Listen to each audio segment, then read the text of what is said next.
And I think that's where the idea really came about to say, wait a minute. So I'm escaping the 9 to 5. I'm able, after climbing the ladder, knowing that what people are thriving for, like there's nothing there.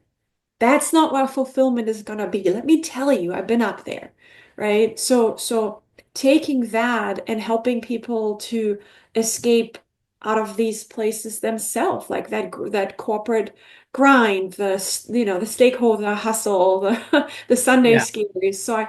That's what I do now for a living is helping people to just set the first step forward. Martians landed, Yes. wearing Prada suits, Yes. drinking Henry Seltzer, Yes. chewing juicy fruit. Yes, and? Your branding here, Yes, brand. your message here, Yes, and? a verse about Yes. your product here. Yes. I'm Hersh. Yes, and? I'm a message therapist. Yes. And I have a podcast. Yes, brand. That's right, that's it. Yes. We'll help you fix the world Yes. or your bottom line. All right. Your bottom line. Get it. I get it. Welcome to the Yes Brand Podcast.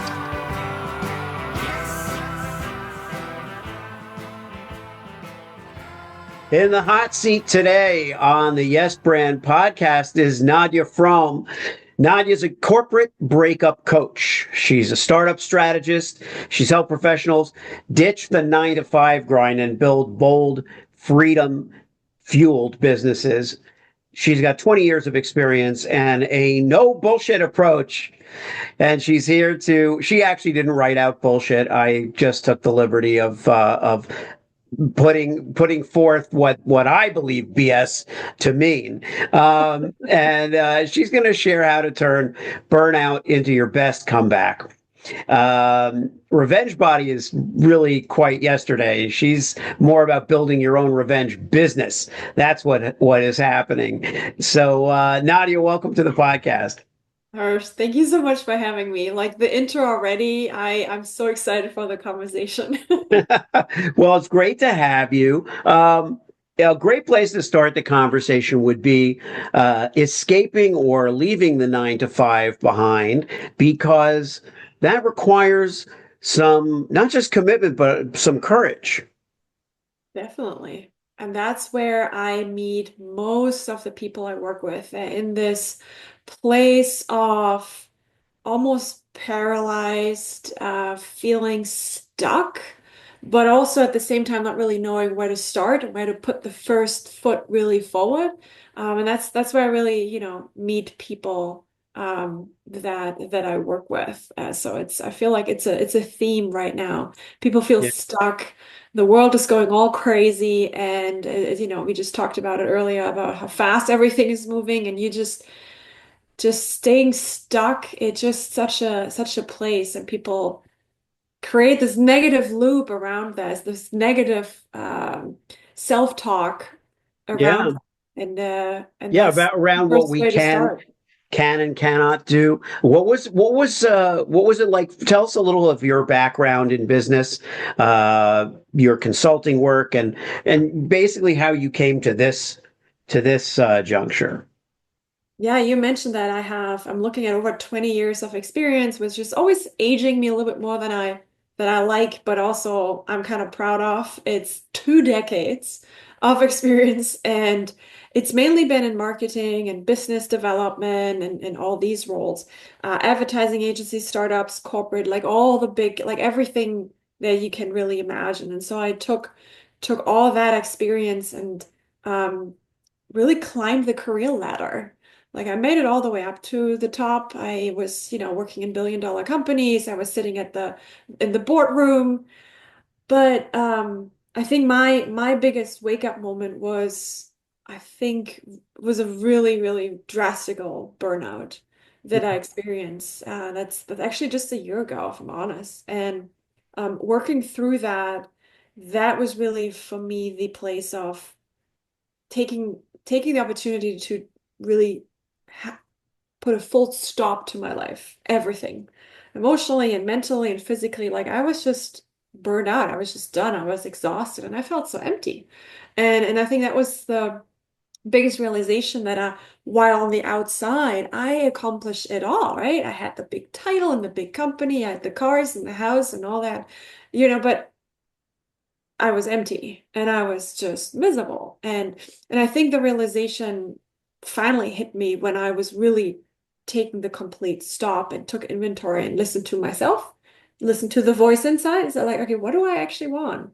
And I think that's where the idea really came about to say, wait a minute. So I'm escaping the 9 to 5. I'm able, after climbing the ladder, knowing that what people are thriving for, like there's nothing there.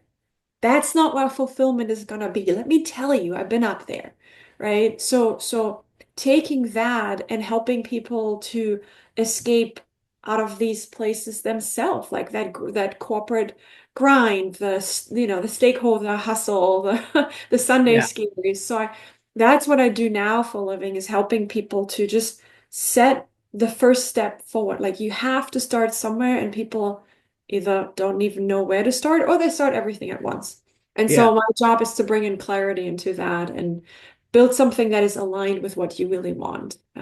So that's what I do today. Yeah. Yeah, I find that the best personal brands are built on what we as entrepreneurs or people just in the world have managed to overcome or accomplish or do. And it doesn't apply to every lesson we've learned or everything we've done, but somewhere in there, we find our calling because we got through it ourselves. You bring a lot of acumen to what you do, but what you do is really about the experience you went through to become who you are and to help people get through that, with some of those lessons, learned already by you, you know.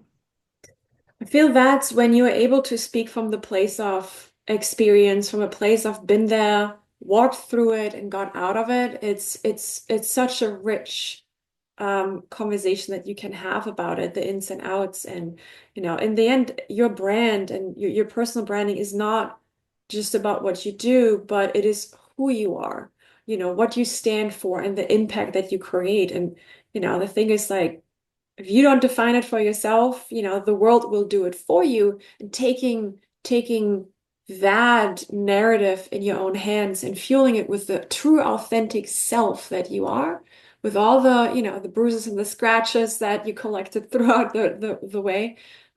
That's where really for me, personal branding really starts with finding that true self and then being able to speak from it.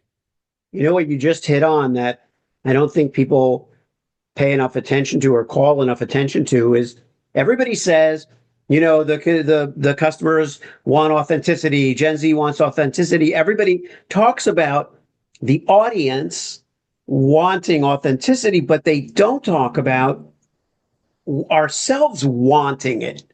Like we're doing it to please the audience. And that's one of the things I tell my clients is, don't try to anticipate what the audience wants. Start within yourself, and then we'll figure out together what the audience wants. But let's make sure first that we start with you because that's where everything's built on.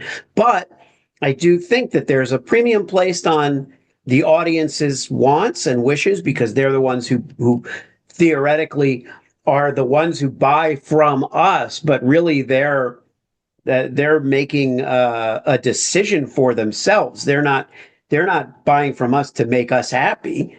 So the happiness has to come from within. And clearly, people are wanting more freedom, wanting more control so that they can be their authentic self. You know, I don't know. I don't know. In your case, I'm interested to hear what you have ultimately decided was so seriously lacking in your corporate successes. Corporate is, and when I say corporate, usually, publicly traded companies, but this really applies to every like medium to large company. They're successful for a lot of good reasons. They have great structure, incentive models for employees and benefits and all the things. And there are certain frameworks that they operate within, you know. What I experienced is that that does not allow a lot of room for being your true self. So now what does that mean? Um, for me, it was always that struggle of having to fit into a mold that I could feel. I was inside was just rebelling against that mold and that kind of suit, literally and figuratively speaking, that just wouldn't really fit.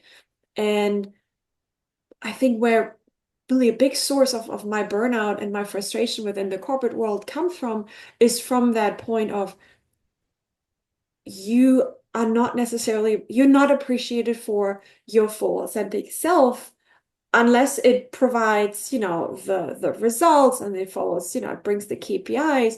But in the end, if that doesn't fit the mold, if that disrupts certain ways of this is how it's always been done, and then all of a sudden you're not appreciated. And I feel that is something that was such a big miss. And now that I'm kind of went through that period of, the breakup period with my previous roles and coming out on the other side, is this almost like slapping myself on the forehead, like, oh, of course, I wasn't happy because that's just the rigidity of these frameworks and the ways of working that are so defined to make these huge engines work so efficiently and effectively are just not made for everyone, especially someone who feels that um, they might not fit that specific mold.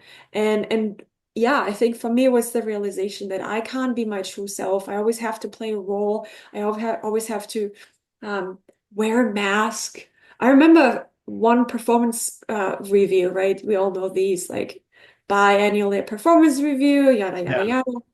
And I remember one conversation very vividly still, where I was told that I have um, a childlike positivity, so like a juvenile just happiness, and I Yeah. shouldn't be so positive, and I shouldn't smile so much, and I shouldn't trust my people just blindly, and that was something that was like that has been said to me, like I'm basically quoting here, Yeah.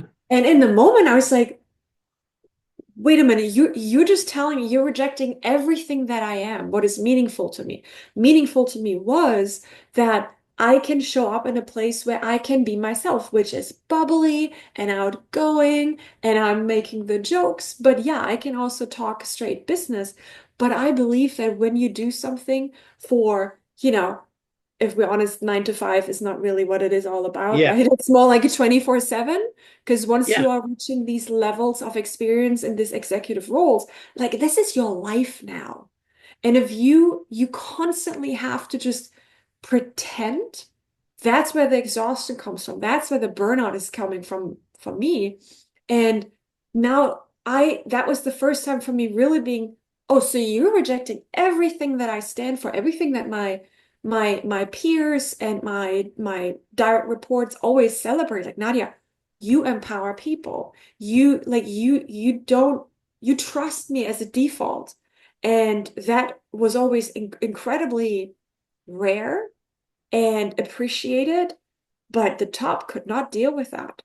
And Yeah. so that was, again, it goes back to who you are and what's your authentic self. And well, oftentimes, if I'm honest, if I meet people, and they're just about this in this process of wanting to leave that job behind, not really sure what to do, they're they don't even really know what their true authentic self is because they've never been allowed to explore it, You know, right? So that's they always that. play it after just some rules, some other, some game that we try to play, we don't really know the rules of. Yeah.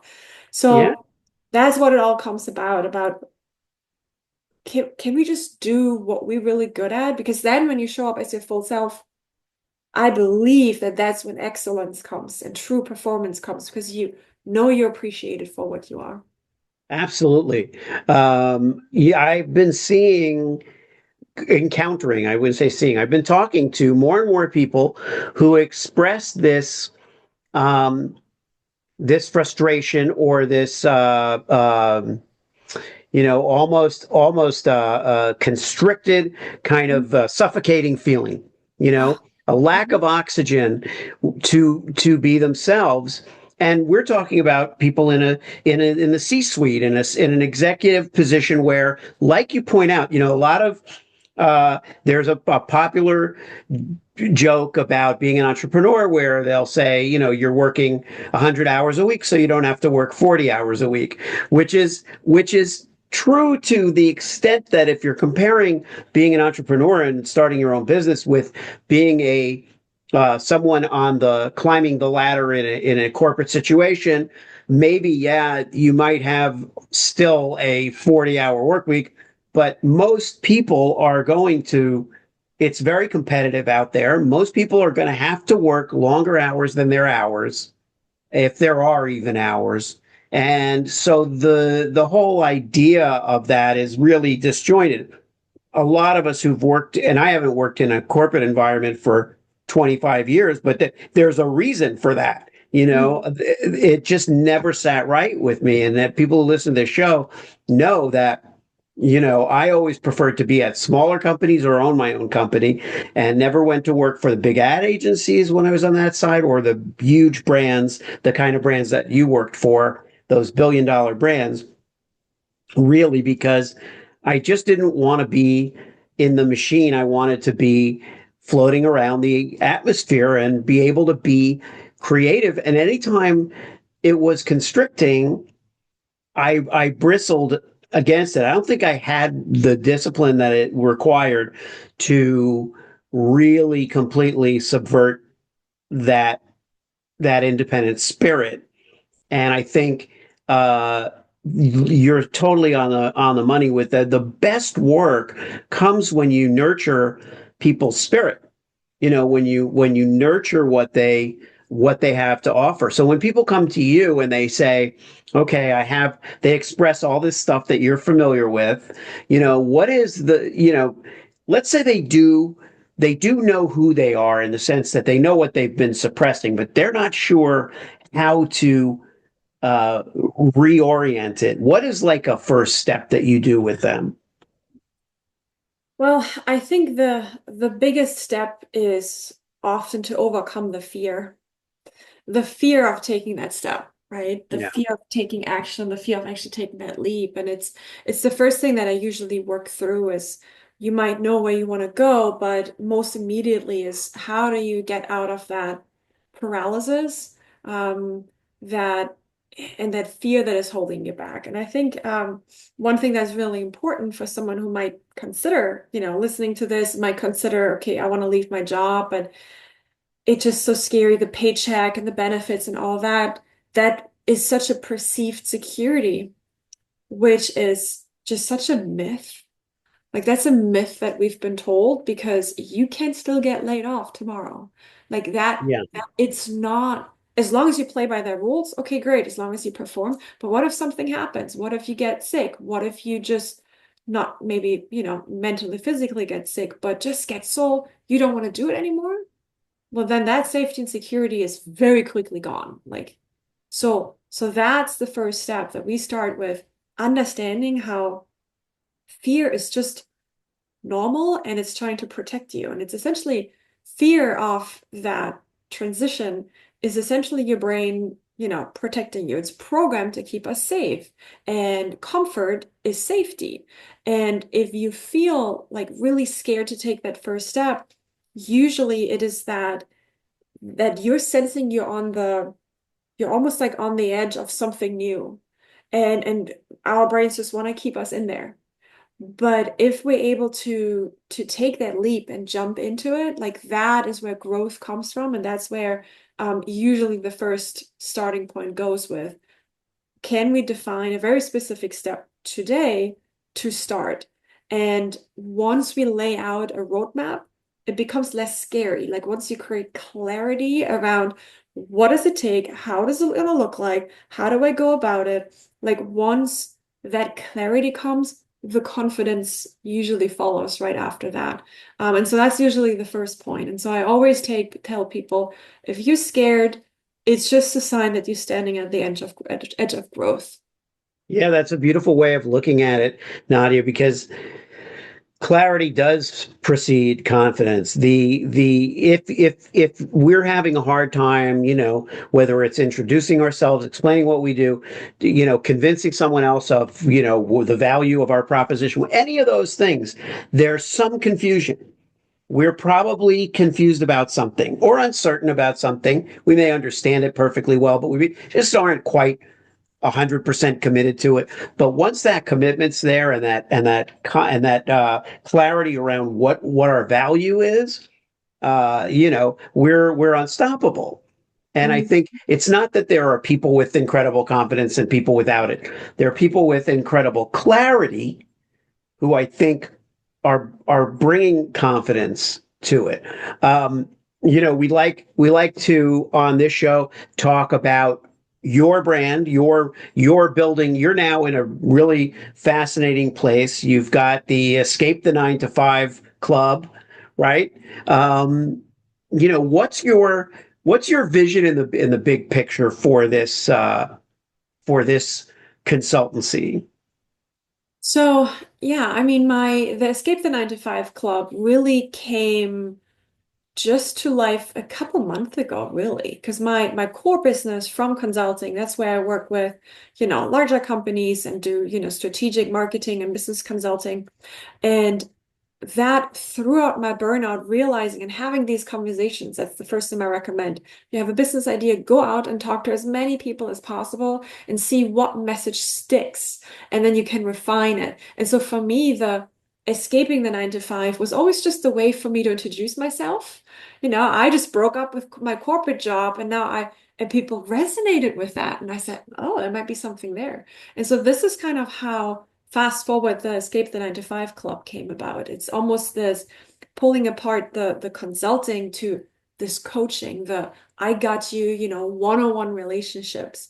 And that is where I'm seeing this. For me, the Escape the 9 to 5 Club is a movement. Yeah, And so many people I talk with, it all starts with the hardest part, which is what you said about authenticity and about that perceived what you think you're supposed to be. It is letting go of what you think you're supposed to do or what you're supposed to be. That's what I did for so many years, climbing that corporate ladder that, if you just do this and follow the rules and pretend, then that's the path to success. Walking away from that was really crazy. And I felt like a failure, yeah, right? Imagine that. You on these highs say, I was a general manager for one of the biggest food companies in the world. So, and I was, and then from one day to the other, I wasn't. So that feels like failure. yeah, But shedding that off and leaving that behind and saying, if I want to become my true self and wanna really leave a mark and wanna pay forward all the burnout and the pain that I experienced, but all the learnings, I want to pay that forward. But in order to do that, I have to completely leave behind what I was. And starting over, that's really hard, and but it's so worth it. And I yeah, always feel like when people think about giving up their job or feeling that they just don't get anywhere, it flipping that narrative towards if you say goodbye to something that's not meant for you, it is just so much more easier to say hello to something that is actually your path. But you yeah. first need to stop and listen in. And That's that's a where, yeah, and that's the movement sorry. that is for me. Yeah, yeah, no, thank you. What I was thinking is that uh, it's a hard climb no matter what. I think we have to recognize that, the grass is always greener. I've looked at friends of mine who were in corporate situations and at times in my own entrepreneurial experience gone, man, I wish I could was just going to work every day and the paycheck was already determined and I knew everything that was going to happen and I just had to be in line and just toe the line. And, and then a friend of mine would say, "Oh man, you're so lucky. You can go do this, you can go do that." And, you make decisions and you decide what you're going to do and all of those things. And both people are right. Both things are true.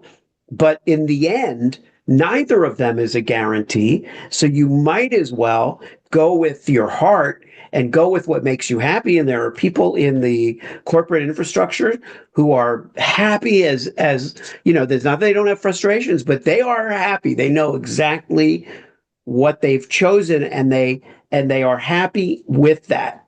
They are unhappy about whatever they're unhappy about, but they're not looking for a different life. They're happy with that balance. When you use the phrase, "I just broke up with my corporate job," it's funny because it is like a marriage or a relationship. You are that connected to it. So is your identity. So your identity is so connected to it.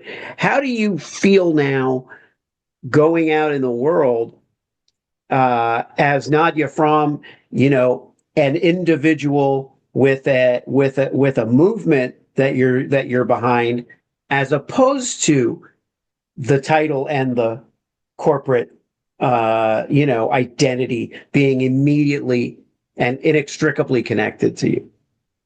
That is such a great question and such a great way to look at it. It is definitely every day dealing with that little voice in my head that tells me, that paycheck was really nice, or, that title was really, and it was so intertwined with my identity that walking away from that truly felt like losing myself. And that was, I think, extra scary. So you go through the exhaustion, the burnout, and then you make the decision, I have to shed that part of me to become who I want to be. That is still every day. I have to remind myself why I'm doing that. And I think when I think about it, about, the personal branding aspect, for me, it's not about creating a persona or creating something that now I want to go out and produce or project into the world. But it is so much more about amplifying the most authentic version of myself, because everything else is exhausting and just unsustainable. But Yeah. that was a really important realization that, you really want to make sure that you truly know who you are, what you want to do. And if the corporate career is working for you, that's amazing. Keep doing that. I'm saying it's not made for everyone, and that's okay too. And that bridge, like I'm thinking about my brand or my company almost as like a bridge to get you from one place to the other, ideally with dry feet. And I feel personal branding is really that tool for me, to bring you from where you've been to where you're going. I always explain to my clients, like, all right, we're gonna build a roadmap, and it's like Google Maps. You have to first define where you are.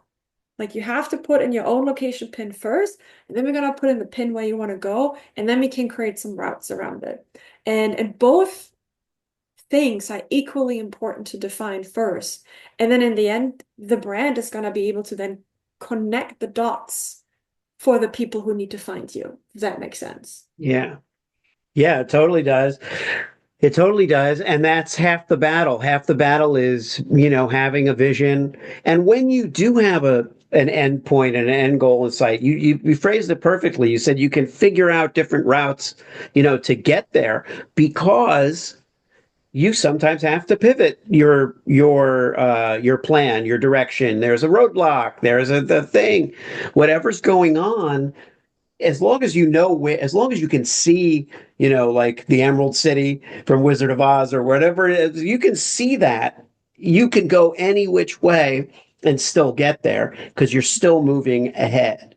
And I think that, that's another thing that throws back to what you were saying about the corporate infrastructure and the corporate goal, is that their goal of making money for the shareholders, increasing the value of the company, has nothing to do with you. Usually has nothing to do with your life or your value. So you're always following this other this other destination that you're trying to get to for that, Yeah. which is what you said before.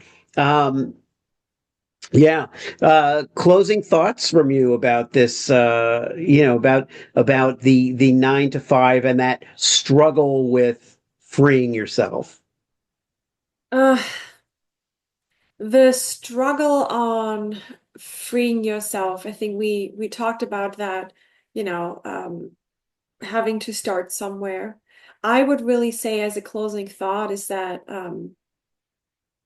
if you feel that you are stuck in a situation in this corporate job, in this 9 to 5, whatever it's gonna be look like, um, I would want to make sure that people don't think that they're broken, but understand that the system is.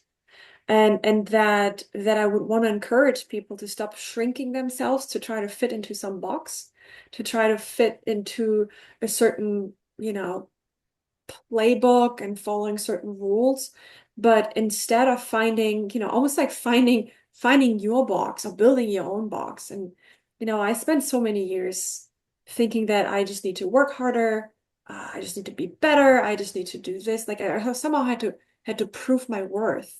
But in the end, my number one message really is that your worth is not tied to a title or to a company, and that the real measure of success for me personally and what I've seen out there is usually how alive your work makes you feel like. And success is not about the climbing the ladders, but almost about building something that truly reflects who you are. And I think honestly, if I would have just been like knowing that all that, the rich experiences and now being able to tell that my clients, I would have taken the leap even earlier, if I'm honest. And so it's always to the part of surround yourself with people who encourage you to do what is right and feels right to yourself and follow your instinct. All right. If you liked the show, Yes, and it worked for you, yes, then subscribe and leave a yes, friend. 5-star review. Yes, friend. Tell all your friends. Yes, friend. Get your branding here. Yes, friend. Get your branding here. Yes, friend. Did I make it clear? Yes, friend. Get your branding on Yes. before they're gone. Yes.